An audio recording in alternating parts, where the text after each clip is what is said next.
చేశారనమాట. మాస్టర్ గారు దేవుడు అంటే ఎవరు, ఎలా ఉంటాడు, బాబాని ఎందుకు పూజించాలి అన్నాడు. దేవుడు అంటే ఎవరు, ఎలా ఉంటాడు, సాయిబాబాని ఎందుకు పూజించాలి అని దానికి మాస్టర్ గారు చెప్తున్నారు. నామరూపాలు లేనిది, సకల సృష్టికి ఆధారమైంది, అంతటా తానే ఉండే చైతన్య శక్తే భగవంతుడు. మనం దేవుడు అంటే రూపంతో పరిమితంగా పెడతాం, కానీ దేవుడు అంటే ఏంటంటే నామరూపాలు లేనిది, సకల సృష్టికి ఆధారమైంది, ఏది లేకపోతే ఈ సృష్టి అంతా లేదు, అంతటా తానే ఉండే చైతన్య శక్తే భగవంతుడు. ఆ శక్తి మనలోనూ ఎట్లా ఉంటుందట అంటే ఎరుక, నేను అనే ప్రజ్ఞగా ఉంటుంది. కానీ ఆ శక్తి స్థూల దేహము, దానికి పరిమితమైన మనస్సే అని భ్రమించడం వల్ల అసలైన భగవతత్వాన్ని గుర్తించలేకపోతాం. మనలో అదే చైతన్యం అన్నింటిలో ఏదైతే ఉందో అదే మనలో ఉన్నా కానీ మనమేమనుకుంటున్నామంటే ఈ శరీరం, నా ఐడెంటిఫికేషన్ కేవలం ఈ బాడీతోనే ఉంది, ఇది కాకుండా నన్ను నేను ఊహించుకోలేను, ఈ కళ్ళతో నాకు కనపడవండి అంటాం. కళ్ళ వస్తే కళ్ళు మూసుకొని ఉన్నా కానీ కనపడుతూనే ఉంటాయి, వినపడుతూనే ఉంటాయి. కళ్ళలో కూడా ఎవరైనా తిరిగితే వినపడుతుంది, గిచ్చినా తెలుస్తుంది, కింద పడినా తెలుస్తుంది, కళ్ళలో కూడా. మరి ఎలా తెలుస్తుంది అంటే మన తాదాత్మ్యత ఏమో ఫిజికల్ బాడీతో ఉంది. ఈ బాడీతో లిమిట్ లేకుండా ఇంకా మనలో డిఫరెంట్ లెవెల్స్ ఆఫ్ బాడీస్ ఉన్నాయి, different level of sensory organs ఉన్నాయి, అన్నీ ఉన్నాయి. మరి స్వప్నస్థితి అంటే ఏంటి? అందుకని మాస్టర్ గారు అంటున్నారు, మనం ఈ స్థూల దేహము, మనం ఆలోచన చేసే పరిమితమైన మనస్సు, ఇవే మనం అనుకోవటం వల్ల నిజమైన భగవతత్వాన్ని గుర్తించలేకపోతున్నాం. దీన్నే అజ్ఞానం అంటారు. అజ్ఞానం అంటే అదేంటి, ఎక్కాలు రాకపోవడమో, టేబుల్స్ రాకపోవడమో, లేకపోతే మన ఎలిమెంట్ టేబుల్స్ తెలియకపోవడమో కెమిస్ట్రీలో, ఇవి కాదు అజ్ఞానం అంటే. మనమేమనుకుంటున్నాం, చదవకపోతే, నేర్చుకోకపోతే అజ్ఞానం ఏమో అనుకుంటున్నాం. అన్నిటికంటే మూలమైన అజ్ఞానం ఏంటి అంటే నేను వేరు అన్నదే అజ్ఞానం.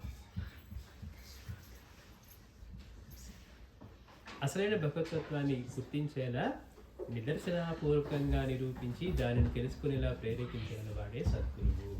సద్గురువు అంటే ఎవరండి అంటే మనలో ఉన్న ఈ అజ్ఞానాన్ని తొలగించి మనలో ప్రేరణ కలిగించి నిజమైన తత్వాన్ని, నిజమైన భగవతత్వాన్ని, అంటే మనలో ఉండే భగవతత్వాన్ని, నేను ఈ దేహానికి పరిమితం కాదు, ఎట్లయితే సాయినాథుడు పరిమితంగా లేరో, మాస్టర్ గారు పరిమితంగా లేరో, వీళ్ళందరూ దేహాన్ని వదిలేసి సిద్ధి పొందిన తర్వాత కూడా మళ్ళీ ఎంతోమంది భక్తులకు ప్రత్యక్షంగా వాళ్ళ దేహంతో దర్శనం ఇచ్చారు. ఎక్కడ స్మరిస్తే అక్కడ. మాస్టర్ గారు సమాజంలో 3-4 రోజులకి తర్వాత మళ్ళీ భక్తులు కనపడిన సందర్భాలు ఉన్నాయి. అదేంటి, మాస్టర్ గారు సమాధి అయిపోయారు కదా, ఆయన దేహం వదిలేశారు కదా.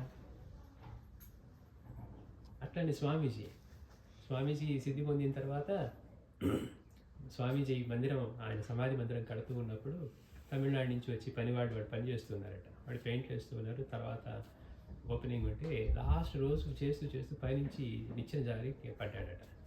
పడగానే అట్లా పడిపోయాడు, కదలికి కూడా లేదట. అందరూ చచ్చిపోయాడేమో అనుకున్నారు, కానీ బ్రతికాడు. కాలుకి బాగా దెబ్బ తగిలింది. అతనికి పెట్టి పాపం వాడు పనివాళ్ళు అంతా వాడు సాయంత్రం పని చేసి సాయంత్రం బయటకు వెళ్తే వీళ్ళందరేమో ఇంత స్వామీజీ మందిరంలో ఇంత చేస్తూ ఉంటే నీకు ఇలా జరగడం ఏంటి అంటే, నేను స్వామీజీ దయవల్లే బతికాను, అది బ్రతికేవాడిని కాదని నమ్మకం చూపిస్తుంటే అందరూ ఆశ్చర్యపోయారట.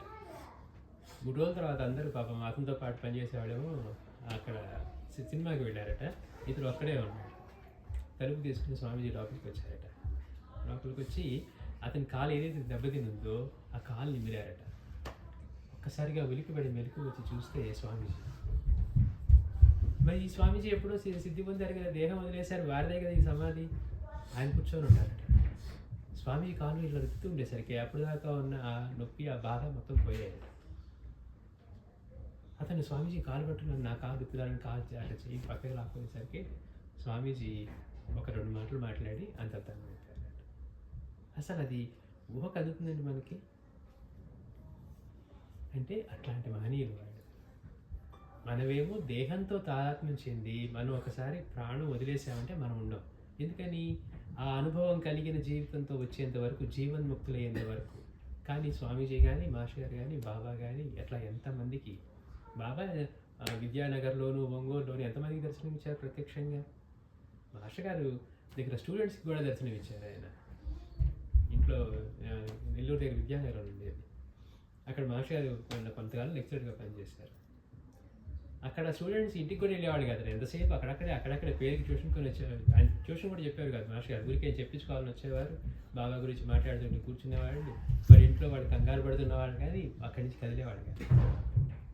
అట్లానే మాస్టర్ గారి దగ్గర ఉన్నవాళ్ళు ఈ నేదురుమల్లి జనార్దన్ రెడ్డి వాళ్ళ పిల్లలు కూడా ఎవరో ఉన్నారట, అంటే వాళ్ళ తమ్ముడి పిల్లలు ఎవరో అట్లా వచ్చి కదిలేవాడు కదంట మాస్టర్ గారి నుంచి. వాళ్ళేమో పెద్దకు ఇది కదా పొలిటికల్ ఫ్యామిలీ, వాళ్ళు జీపులు వేసుకొని తీసుకెళ్ళడానికి వస్తుంటే పొతలో దాక్కునేవాళ్ళు అంటే రోడ్డు మీద.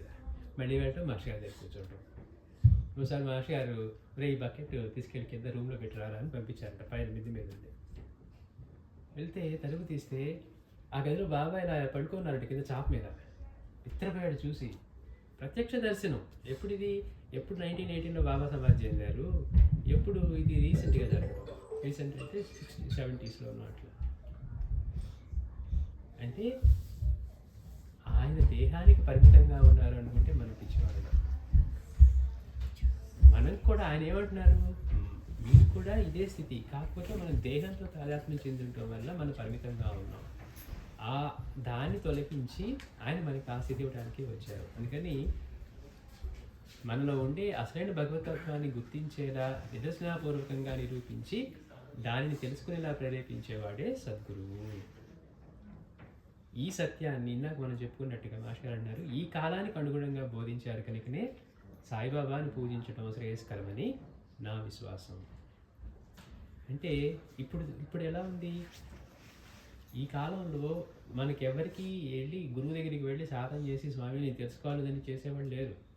మహా అయితే చదువుకున్నాం, జాబ్ తీసుకుందాం, తొందరగా ఎటో ఒకటి వెళ్ళిపోతాం, సెటిల్ అవుదాం అనుకుంటున్నామే తప్పించి మనం గురువు దగ్గరికి వెళ్ళి ఏదైనా విద్య నేర్చుకుందాం, మనం ఎవరో తెలుసుకుందాం, లేక ఆనందంగా జీవించాలంటే ఏం చేయాలి, ఇలాంటివి చెయ్యం. అందుకని ఈ కాలానికి అనుగుణంగా బోధించారు కనుకనే బాబాను పూజించడం. అంటే అర్హతలతో సంబంధం లేకుండా ఎవరు వచ్చినా కానీ అంతటా ఆయనే ఉన్నాడని అనుభవం ఇవ్వటం అనేది. సరిగ్గా పూజిస్తే దేన్ని పూజించినా గమ్యం చేరుతామని బాబా చెప్పారు.